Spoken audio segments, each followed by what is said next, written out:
Shalom, damai sejahtera buat kita semua di mana saja berada pada pagi hari ini. Di mana pada pagi hari ini kita masih diberi kesempatan dan pada pagi ini kita masih dibanguni dengan sehat walafiat. Itu semua Bapak Ibu Saudaraku kita rasakan oleh tuntunan penyertaan lindungan Tuhan. Jadi itu semua Bapak Saudaraku bukanlah kekuatan kita, bukanlah karena kehebatan kita, tapi semuanya itu karena Tuhan sangat mengasihi kita. Sehingga pada pagi hari ini kita masih diberikan kesempatan untuk merenungkan kebenaran firman Tuhan. Dari itu Bapak Saudaraku, pada pagi hari ini mari kita sama-sama untuk membaca firman Tuhan, yaitu di mana katakannya di Efesus 4 ayat 17. Sebelum kita membacanya Bapak Saudaraku, terlebih dahulu kita akan berdoa. Mari sama-sama kita berdoa. Ya Bapa kami yang baik dalam kerajaan sorga, kami mengucap syukur kepada Engkau ya Bapa, di mana Tuhan Yesus Engkau telah membimbing, menopang, menyertai, melindungi, menyelamatkan kami pagi, siang, sore, bahkan di malam hari tadi tirunyak. Dan di pada pagi ini kami sudah bangun dan walafiat. Itu semua kami rasakan oleh tuntunan penyertaan perlindungan-Mu.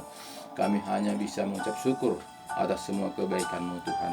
Terima kasih Bapa, Engkau begitu baik, di mana pada pagi hari ini kami masih Engkau banguni dengan sehat walafiat, masih bisa membuat renungan untuk kami bagikan setiap pagi. Ini semua Tuhan Yesus kami rasakan oleh karena penyertaan perlindungan-Mu. Terima kasih, kami percaya Engkau memberkati renungan pagi kami ini, sehingga betul-betul kami bisa melakukannya seturut dengan kehendak-Mu. Kami bisa membacanya dan melakukannya taat dan setia. Terima kasih Bapa, Engkau begitu baik. Kami percaya Engkau tetap campur tangan dari awal pertengahan berjalan dengan baik oleh tuntunan penyertaan perlindungan-Mu. Terima kasih Bapa, terima kasih syukur Bapa, Engkau begitu baik. Di dalam nama Yesus kami berdoa dan syukur. Haleluya. Amin. Salam Bapak Ibu Saudaraku sekalian di mana saja berada pada pagi hari ini. Salam damai sejahtera. Dan pada pagi hari ini saya sangat mengasihi Bapak Ibu Saudaraku di mana saja berada pada pagi ini di dalam nama Tuhan Yesus. Karena Bapak Ibu Saudaraku, yang saya bisa bagikan hanyalah firman-firman kebenaran. Karena saya tidak punya hanya firman yang diberikan Tuhan kepada saya akan bagikan kepada Bapak Ibu Saudaraku semua di mana saja berada pada pagi hari ini. Karena firman inilah firman kebenaran, firman seturut dengan apa yang tertulis di dalam Alkitab. Karena apapun yang kita bilang, yaitu harus kita kembali kepada firman kebenaran, supaya kita jangan diombang-ambingkan dunia ini. Jika kita tidak kembali kepada firman kebenaran, tentu kita diombang-ambingkan dunia ini, sehingga kita itu jauh dari kebenaran firman Tuhan. Dari itu Bapak Saudaraku, marilah kita kembali kepada firman Tuhan, supaya kita sungguh-sungguh mengerti apa jalan-jalannya Tuhan, supaya kita jangan hanya sekedar ikut-ikutan saja, tapi betul-betul kita menjadi pelaku firman Tuhan. Jadi di sini kita melihat di mana di Efesus 4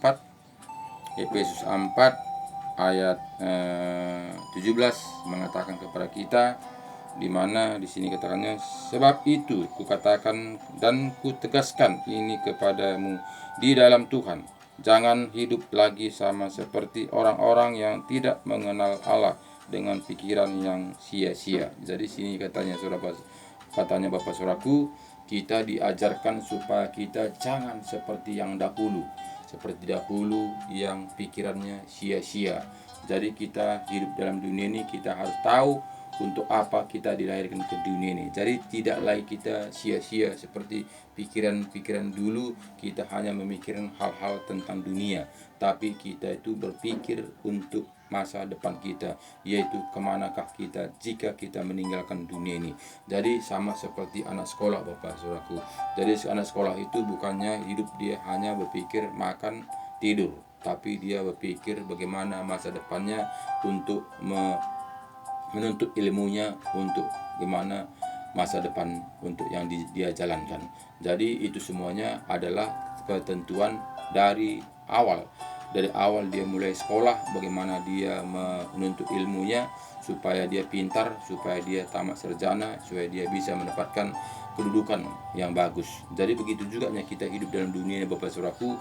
Kita lahir ke dunia ini, kita harus berpikir tentang kemana harus kita beranjak. Jadi yang utama saat ini, saudaraku, adalah akhirnya. Sama seperti anak sekolah tadi, akhirnya dia mendapatkan kedudukan yang bagus. Karena apa? Karena dari awalnya dia taat dan setia untuk belajar pelajaran yang disampaikan kepadanya.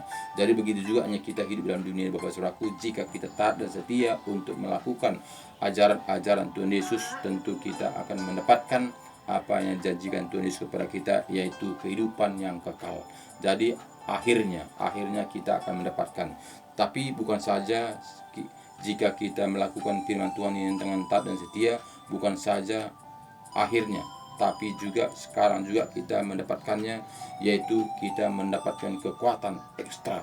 Kekuatan ekstra tampil beda dengan orang-orang lain. Karena apa? Karena kita tetap ditopang, dipenuhi dengan tuntunan Roh Kudus. Roh Kudus memberikan kita kekuatan sehingga kita mampu untuk melakukan seturut dengan kehendak Tuhan. Jika kita mengandalkan kekuatan kita, mengandalkan kepintaran kita, banyak saat ini orang jatuh. Banyak saat ini orang mendele, banyak saat ini orang putus asa, banyak saat ini orang stres karena memikirkan hal-hal dunia ini tentang dengan pikirannya sendiri.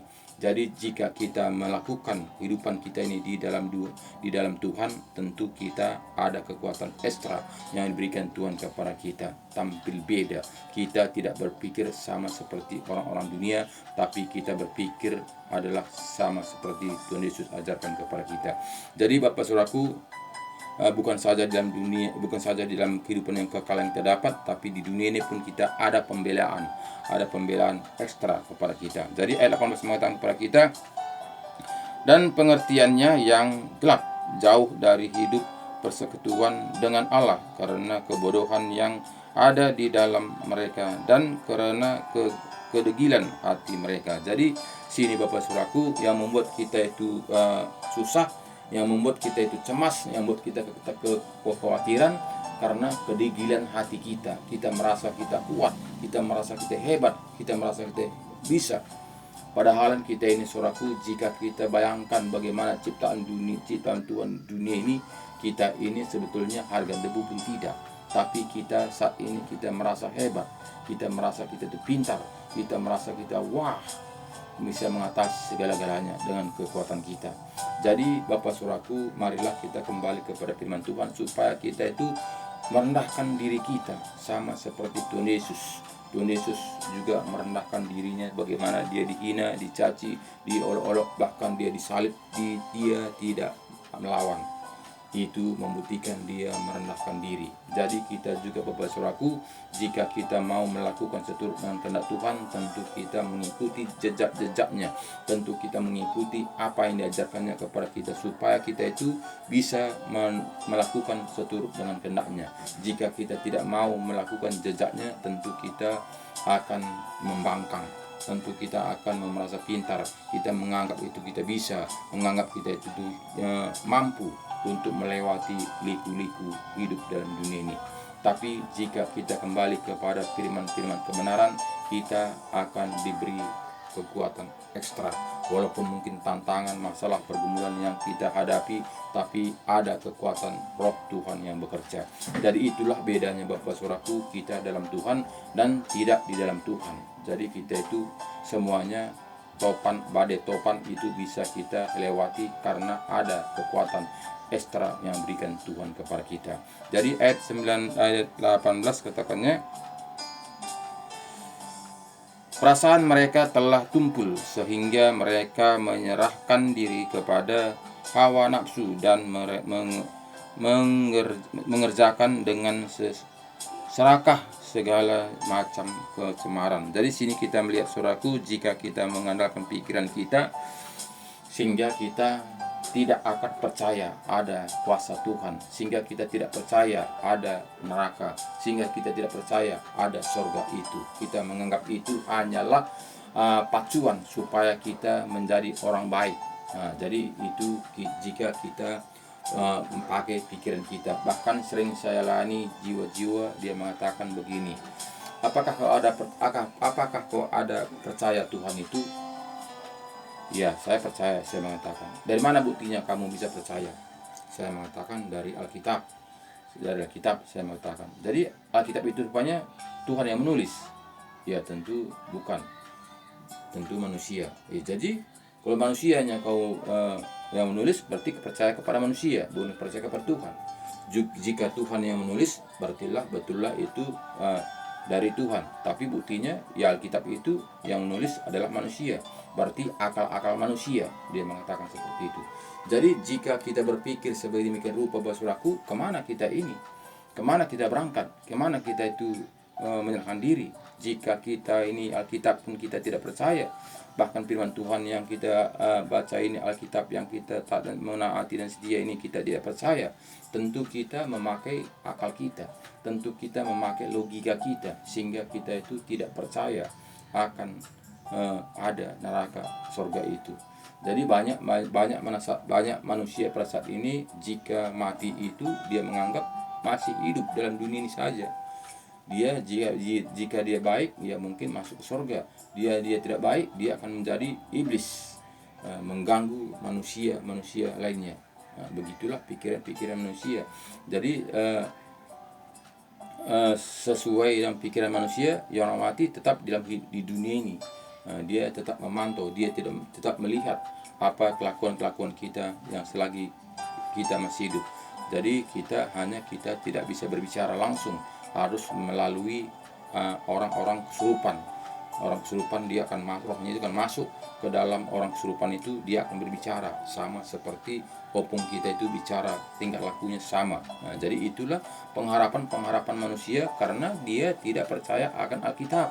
Nah, makanya banyak saat ini manusia akan melakukan kehidupannya seturut dengan aturan-aturan manusia, sehingga dia masih percaya akan kehidupan di dalam dunia ini. Hanya dalam dunianya kehidupan. Sesudah kita mati, kita sudah siap. Apa kita baik, kita akan mati menjadi orang baik. Jika kita mati dalam kejahatan, kita akan menjadi setan. Sehingga banyak menganggap orang-orang yang mati itu masih di gentayangan di kuburan sana, di gentayangan di kayu-kayu besar sana, sehingga jika dia lewat dia akan merasa seram karena opung itu masih situ, dia akan ganggu kita. Jadi begitulah pikiran-pikiran jika kita tidak kembali kepada firman Tuhan. Jadi jika kita berpikir secara demikian, Bapak Saudaraku, kemanakah kita ini? Apa yang kita harus lakukan jika kita tidak percaya akan Alkitab, firman Tuhan ini? Jadi Bapak Saudaraku, sebetulnya cukuplah gampang jika kita melakukan firman Tuhan ini, menguji firman Tuhan ini, apakah firman Tuhan ini betul atau tidak. Jika kita baca firman Tuhan ini taat dan setia dan mau melakukannya dan mau mengujinya, kita akan merasakannya. Kenapa? Karena firman Tuhan ini beda dengan buku-buku lain. Karena firman Tuhan ini adalah hidup, tidak logika, tidak bisa dipikirkan oleh manusia. Karena tidak mungkin bagi manusia, mungkin bagi Tuhan. Itulah bedanya Alkitab ini, saudaraku. Jadi jika kita tidak percaya Alkitab, dari kemana kita yang berserah? Kemana kita berjalan? Apa yang harus kita lakukan? Tentu kita lakukan seturut dengan ajaran-ajaran manusia. Makanya tidak banyak manusia saat ini yang tetap melakukan ajaran-ajaran manusia, walaupun mungkin saat ini dia masih mengatakan saya ini anak Tuhan, dia katakan dia ini orang Kristen, adalah pengikut Kristus, tapi masih mengikuti ajaran-ajaran turun-menurun. Karena apa? Karena dipakai logikanya, bukanlah firman kebenaran. Jadi firman Tuhan ini hanya sebagai selingan, sebagai acuan, bukan fokus, sebagai sekilas, hanya ikutan sebagai kilas. Makanya kita banyak saat ini kita melihat mengambil firman Tuhan ini diambil ayat favorit, itulah akan dibangga-banggakan, itulah dia unggul-unggulkan, itulah yang diagungkan. Tapi firman-firman yang mematikan daging itu akan dibuang. Karena apa? Karena itu tidak mengena dalam dirinya. Jadi Bapak Saudaraku, ini harus kita lakukan seturut dengan firman-firman kebenaran, supaya kita ini jangan ada keraguan, supaya kita ini jangan was-was, supaya jangan kita merasa khawatir apa yang kita harus lakukan, kemanakah kita ketika kita meninggalkan dunia ini. Jadi ayat 22 mengatakan kepada kita, yaitu bahwa kamu berhubungan dengan kehidupan kamu yang dahulu, harus menanggalkan manusia lama yang menemai kebinasaan oleh nafsunya yang menyesatkan. Jadi sini kita harus menanggalkan manusia lama kita, yang mengandalkan hawa nafsu kita. Jadi manusia zaman dulu dia mengatakan jika dia kaya, dia akan ada berkat-berkat, sehingga dia berpikir bukannya kemana-mana, dia hanya berpikir untuk hawa nafsunya, bagaimana untuk menambah istri. Jadi itu orang-orang dulu.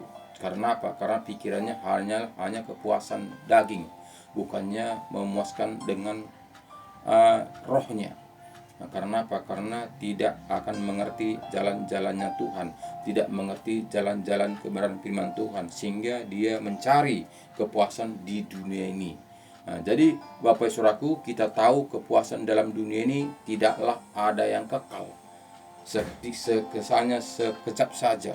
Ketika kita memang melakukannya, mungkin kita saat itu ada kepuasan, tapi ketika kita keluar dari situ, tentu kita balik kepada masalah kita, balik kepada pergumulan kita. Makanya Bapak Saudaraku, banyak orang stres, walaupun mungkin dia kehidupannya wah, tapi banyak stres, banyak putus asa. Karena apa? Karena dia tidak mendapatkan damai sejahtera, tidak mendapatkan hatinya ini ketenangan, karena dia tetap was-was, ragu, cemas. Kenapa? Karena mengandalkan pikirannya, mengandalkan logikanya, mengandalkan kepintarannya. Itu semuanya membuat kebinasaan Bapak Saudaraku. Jadi Bapak Saudaraku yang saya kasih di dalam Tuhan Yesus, jadi sekarang ini tinggal kita, bagaimana kita mengandalkan diri kita ini. Apakah kita mau kembali kepada firman Tuhan, walaupun mungkin manusia mengatakan Alkitab ini ciptaan manusia, tapi kita tahu bahwa firman Tuhan ini ada pewahyuan. Pewahyuan bukan ciptakan, bukan mengarang begitu saja, tapi karena manusia yang membuat Alkitab ini sudah diwahyukan, sudah diurapi, sudah dikuduskan, sehingga Roh Tuhan bekerja untuk menulis, mengarang Alkitab ini. Sehingga sampai saat ini kita melihat bagaimana yang kita isi Alkitab ini, kita melihat bagaimana sangatlah beda dengan buku-buku lain. Jadi itulah buktinya bahwa ini bukanlah karangan manusia yang tidak mengandalkan Roh Tuhan. Jadi Bapak Saudaraku, kita bisa uji firman Tuhan ini, kita baca apa yang tertulis dalam Alkitab ini, lalu kita praktekkan. Apakah memang tidak bisa? Apakah memang omong kosong? Jadi itu bisa kita praktek uji. Jadi jangan kita hanya Kristen saja, jangan kita hanya mengatakan saya ini Kristen. Artinya saya ini adalah pengikut Kristus, tapi kita tidak mau melakukannya, tidak mau membaca firman Tuhan, tidak mau menaati firman Tuhan ini dengan tulus, taat dan setia. Jadi bagaimana kita bisa mendapatkannya? Bagaimana kita bisa merasakan bagaimana tuntunan Tuhan itu? Itu tidak akan kita bisa dapatkan jika tidak lakukan taat dan setia. Jadi jika kita hanya ke gereja saja, hanya ngumpul-ngumpul saja, itu hanya duniawi. Itu tentu hanya aturan-aturan dunia. Itu semuanya untuk menyenangkan daging. Bukannya itu melakukan seturut dengan kehendak Tuhan, pikul salib, ikut Tuhan Yesus. Jadi kita harus Bapak Saudaraku, jika kita mau untuk mengetahui bagaimana rahasia-rahasia kebenaran firman Tuhan, harus kita pikul salib, ikut Tuhan Yesus. Apa yang tertulis di dalam Alkitab ini kita lakukan, taat dan setia, tentu kita mendapatkannya. Itu pasti Bapak Saudara, karena saya juga sudah mengalaminya. Jika saya tidak melakukannya seturut dengan Alkitab, saya tidak akan bisa berbuat apa-apa. Seperti yang saya pernah mengatakan kepada kalian semuanya Bapak Ibu Saudaraku yang saya kasih dalam Tuhan Yesus, saya ini tidak sekolah, tidak tahu apa-apa. Jadi bagaimana caranya saya bisa melayani kemana-mana? Itu tidaklah mungkin, tidak logika. Bagaimana mungkin orang bodoh mengajari orang pintar? Itu tidak mungkin. Tapi nyatanya ya ini sampai tahun 2006 sampai saat ini saya mengajari, mengingatkan kebenaran firman Tuhan.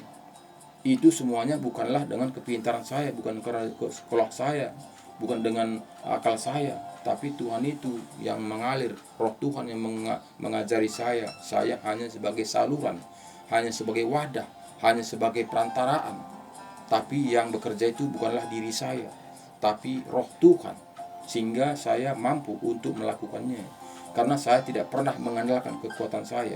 Bagaimana saya itu menengking roh-roh jahat itu, saya tidak pernah mengandalkan kekuatan saya. Bagaimana saya mendoakan orang sakit itu, saya tidak pernah mengandalkan kekuatan saya.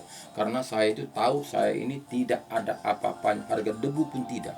Saya tidak ada kuasa saya, tidak ada kekuatan saya. Tapi karena saya percaya saya ini hanya sebagai alat, sehingga apapun yang saya alami, apapun yang saya hadapi itu, saya pasti Tuhan yang bekerja. Sehingga betul-betul Tuhan yang bekerja, bukan kekuatan saya. Jadi ini buktinya bahwa Tuhan itu ada, bahwa firman Tuhan itu betul, bahwa firman Tuhan ini hidup. Jadi jangan kita mengatakan ini ciptaan manusia. Mari kita uji. Sebagai kita orang Kristen, mari kita uji. Jangan kita hanya ikut-ikutan saja, jangan kita hanya dengar-dengaran saja. Mari uji firman Tuhan ini.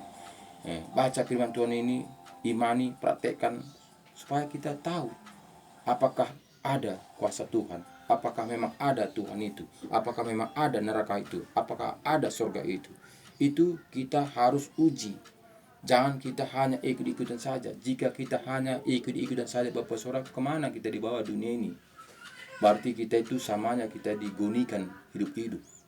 Kita tidak mau arah kemana kita dibawa. Apakah kita dibawa ke tempat sembelihan, apakah kita dibawa ke lautan, dibuang begitu saja. Jadi jangan mau saudaraku, kita saat ini diberi hak bebas. Alkitab sekarang ini sudah terbuat dari suku mana saja, sudah dibuat. Jadi tidak lagi alasan saya tidak mengerti, karena Alkitab ini sudah diterjemahkan dengan bebas ke suku mana saja, ke bahasa mana saja. Jadi tinggal kita ini Bapak Saudara, apakah kita mau untuk melakukannya taat dan setia.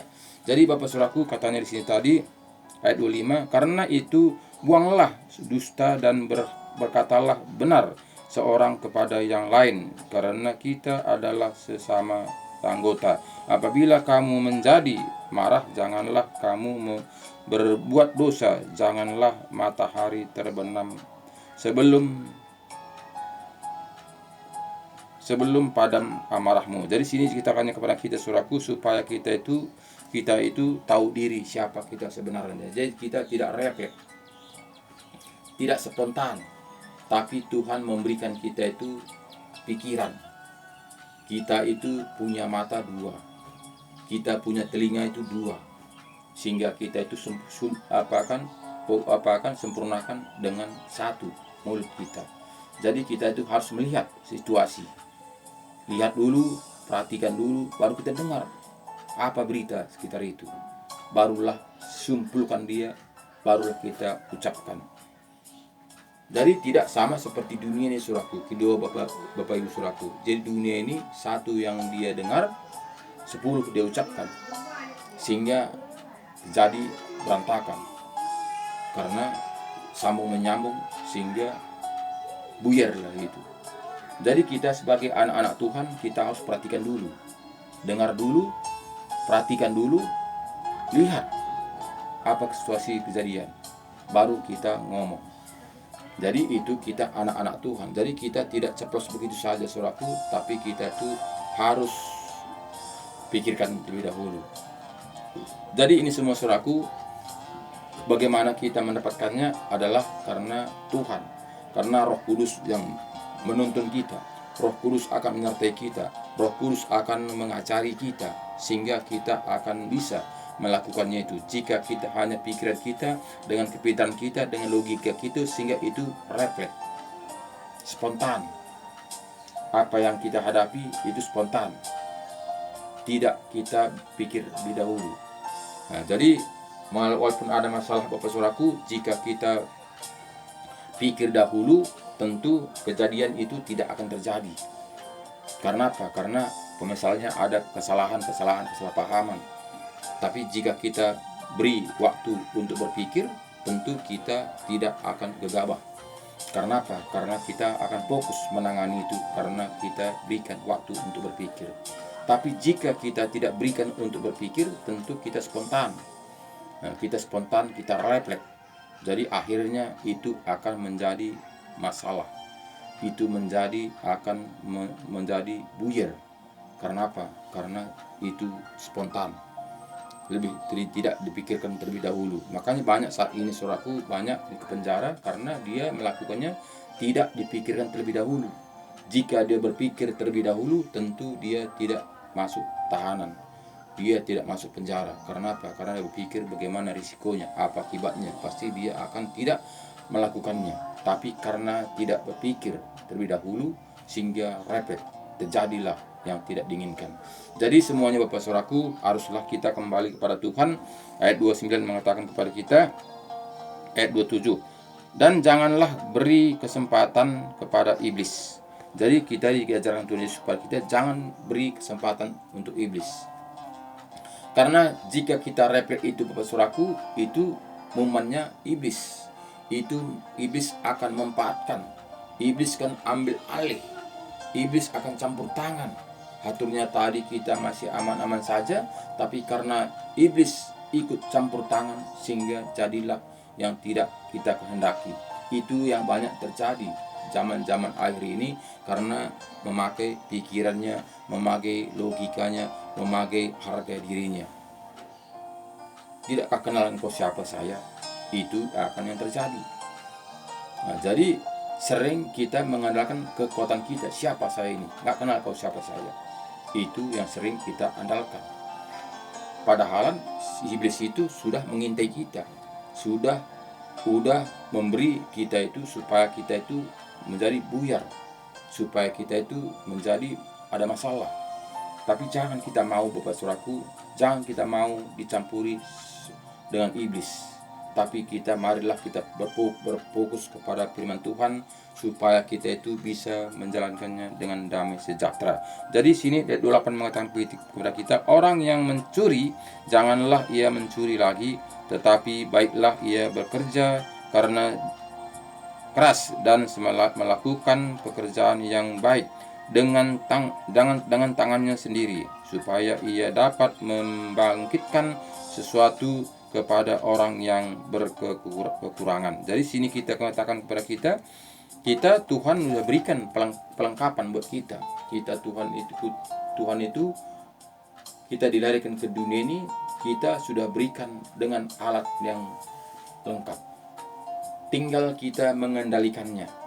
Jika kita tidak bersyukur Tuhan memberikan dengan tubuh kita sedemikian rupa, tentu kita memakai dengan kekuatan kita, dengan sehingga tubuh kita ini kita pakai dengan akal kita, pikiran kita, sehingga akan setan menumpangi kita untuk mengalihkan pikiran kita, supaya kita jangan berjalan seturut dengan kehendak Tuhan, sehingga kita berjalan seturut dengan apa yang dipikirkan manusia. Jadi semuanya ini tubuh kita ini sudah diperlengkapan Tuhan. Jadi jika kita berjalan seturut dengan firman Tuhan, tentu kita diarahkan semua tubuh kita yang berikan Tuhan ini seturut dengan kehendak Tuhan, sehingga kita tidak akan mencuri. Karena apa? Karena mencuri itu akan mendapatkan celaka, akan mendapatkan hukuman itu secara dunia. Tapi jika kita melakukannya, tangan kita ini untuk bekerja maksimal semampu kita, tentu itu membuahkan hasil baik. Tentu itu bisa kita nikmati dengan damai sejahtera. Nah, jadi ini semuanya Bapak Saudaraku, tinggal kita mengandalkannya. Apakah kita mengandalkannya dengan kekuatan kita? Apakah kita mengandalkannya dengan kuasa kebenaran firman Tuhan? Tinggal kita, tidak siapa-siapa. Jadi semuanya sini saudaraku, tinggal kita bagaimana kita menyikapinya. Jadi kita jelas ini mengatakan kepada kita. Jadi ayat 9 mengatakan kepada kita, janganlah ada perkataan kotor keluar dari mulutmu, tetapi pakailah perkataan yang baik untuk membangun, di mana perlu, supaya mereka yang mendengarnya beroleh kasih karunia. Jadi sini kita mengatakan saudaraku, bagaimana kita mendapatkan, kita memberi perkataan-perkataan yang baik, sedangkan di dalam saja masih kotor saudaraku. Jadi karena mulut kita ini adalah jendela. Apa yang dalam hati kita ini, itu yang keluar. Nggak bisa dibohong-bohongi. Nggak bisa kita itu rekayasa. Karena apa yang dalam hati kita ini akan keluar dari mulut kita ini. Jadi nggak bisa kita buat baik jika hati kita tidak baik. Itu tidak bisa. Bagaimana kita bisa berpura-pura? Banyak memang kita berpura-pura, kita ketawa, senyum. Tapi itu beda. Beda senyumnya itu dibuat-buat dengan senyumnya itu plong. Senyumnya itu senyum dari kuasa Tuhan. Itu beda. Jika dia senyumnya itu dari kuasa Tuhan, dia akan bersinar, bercahaya, menerangi orang. Tapi jika senyumnya itu dibuat-buat oleh karena kekuatannya, itu akan padam. Senyumnya itu senyum padam, tidak menyinari. Itu beda. Itu bisa kita praktekkan dalam kehidupan kita.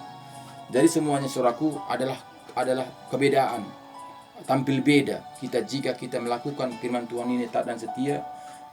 Tingkah laku kita itu beda. Karena apa? Karena yang kita lakukan itu bukan dengan kekuatan kita, tapi ada Roh Tuhan bekerja dalam diri kita ini.